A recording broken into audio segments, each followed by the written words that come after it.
And let's listen in now to launch control. Verifying now that the main engines are in their start position.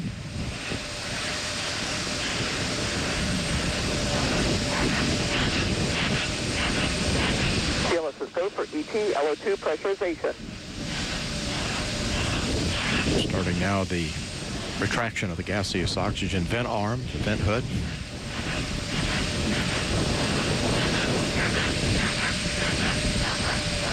TLT OTC, clear caution warning memory. Verify no unexpected errors. Fuel cells going to internal. External tank camera being activated at this time. OTC, PLT, no unexpected errors. Copy that.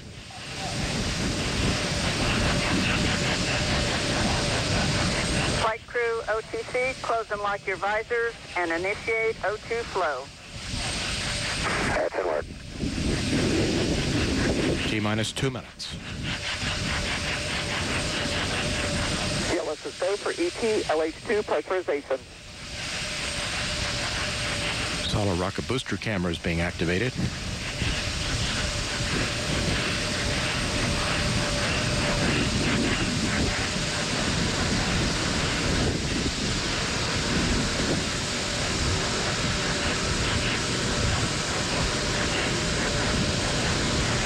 T-minus 30 seconds.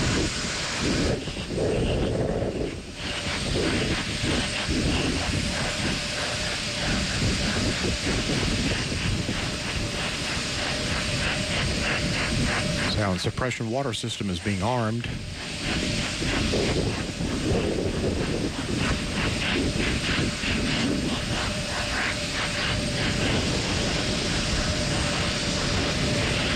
T-minus 1 minute.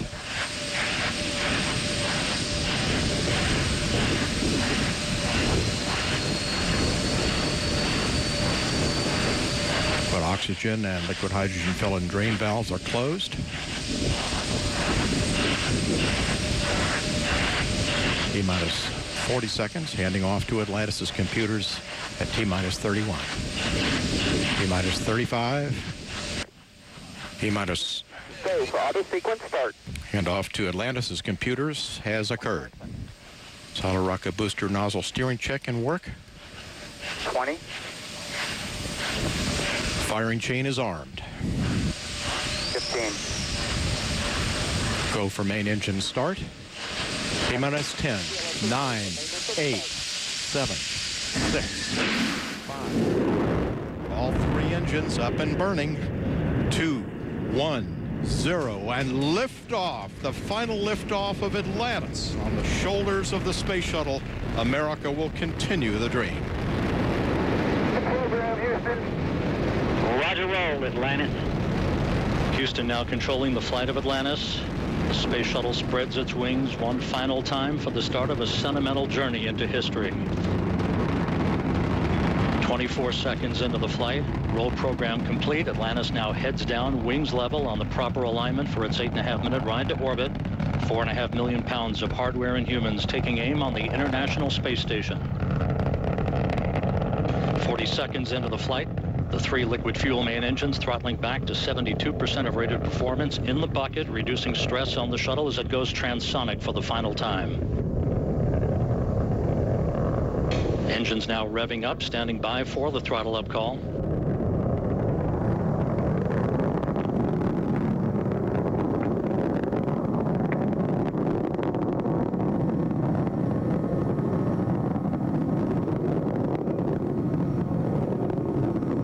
Atlantis, go at throttle up, no action, DPDT. Go with throttle up, no action on DPDT. That call from Capcom Barry Wilmore, a transducer, instrumentation only, no action required.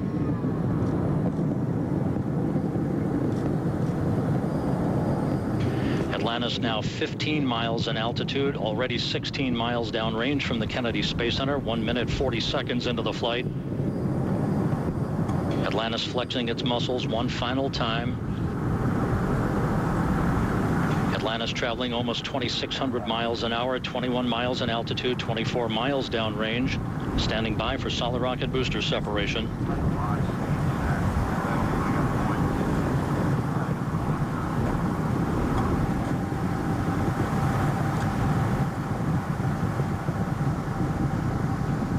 Booster officer confirms staging a good solid rocket booster separation. Guidance now converging. The main engine steering the shuttle on a pinpoint path to its preliminary orbit. 2 minutes, 20 seconds into the flight. Atlantis already traveling 3,200 miles an hour, 35 miles in altitude, 50 miles downrange. The propulsion officer reports the orbital maneuvering system engines have ignited. Atlantis kicking on its afterburners for 1 minute, 23 seconds for the final phase of powered flight. Atlantis, 2-engine towel. One.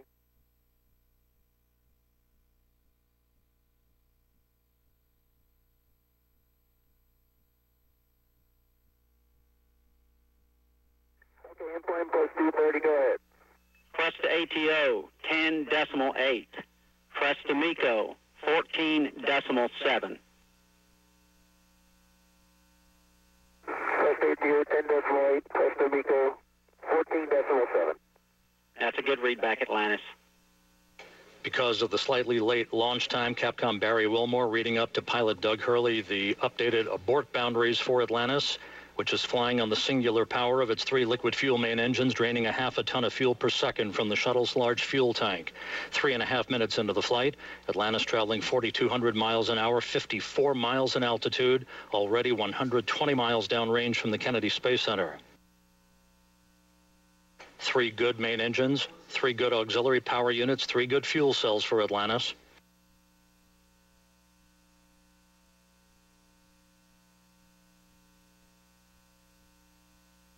Atlantis, negative return. Negative return. That call from Capcom Barry Wilmore indicating that we're too high in altitude, too far downrange to return to the launch site in the event of an engine failure. Right through that hole in However, the cloud, Atlantis' like 3 I said it engines would. performing perfectly. Wow.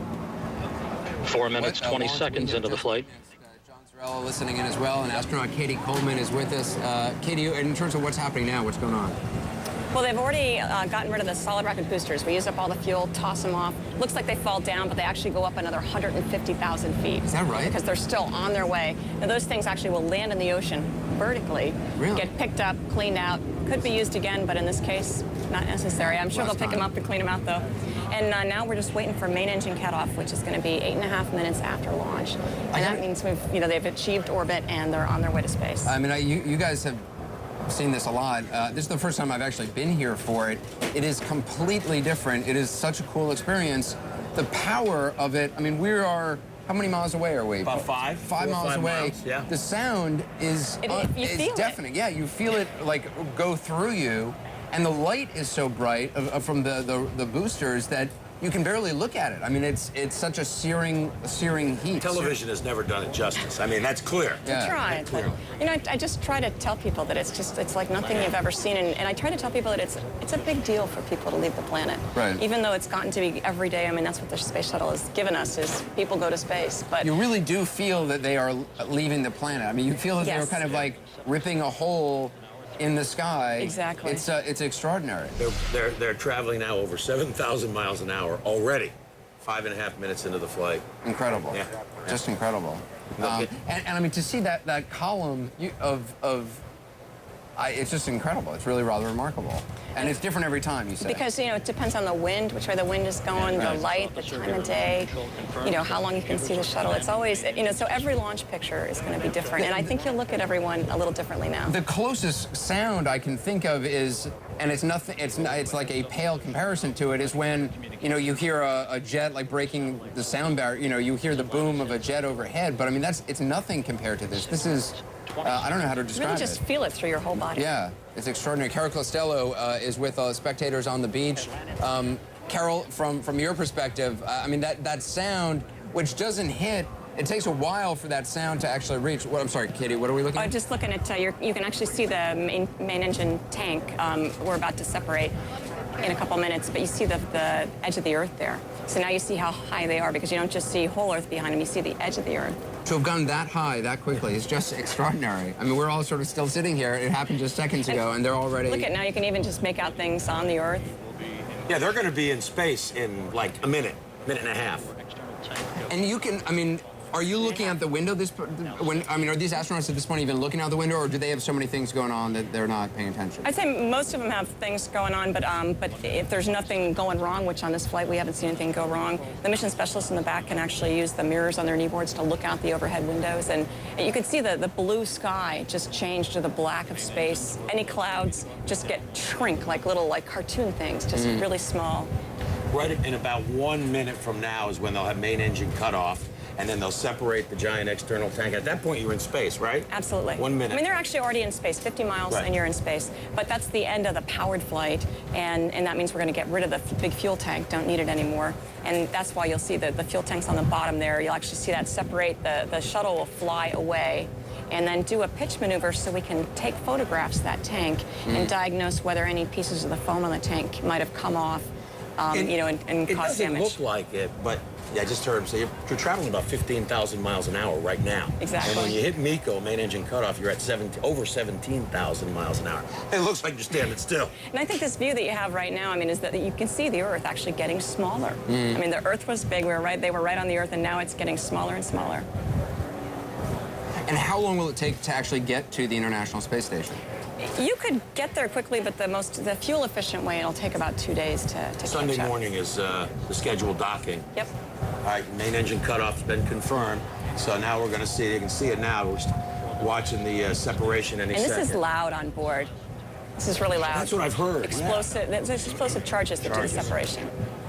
So what is actually happening? Now standing by for external tank separation. The tank is now, the shuttle is going to actually fly away from the tank there. So the tank stays in one place, and now the shuttle is going, and the camera is on the tank. So we see the shuttle gracefully arcing away. Atlantis off the tank. Commander Chris Ferguson will be maneuvering Atlantis now into an orientation to enable Sandy Magnus to capture digital still so imagery. So a couple chances to look at the shuttle. So at this point, then, how does the shuttle maneuver? It's got jets that use fuel that when the two kinds of fuel actually combine, they make a gas, and that gives them propulsion. It's like a jetpack. But we've got them all over the shuttle so that we can maneuver it. So now you're seeing a view from it can move in all different directions. Exactly. So they're actually maneuvering the shuttle so that they can then turn around and look at the tank, and Sandy will be snapping picture after picture in detail up and down the tank. That's one way to sort of investigate how did asset go in terms of debris, is to look at how did the tank fare, and then when the shuttle approaches the space station, the shuttle will sort of do a belly flip in front of the space station. The station astronauts will photograph it. Extraordinary. Just incredible.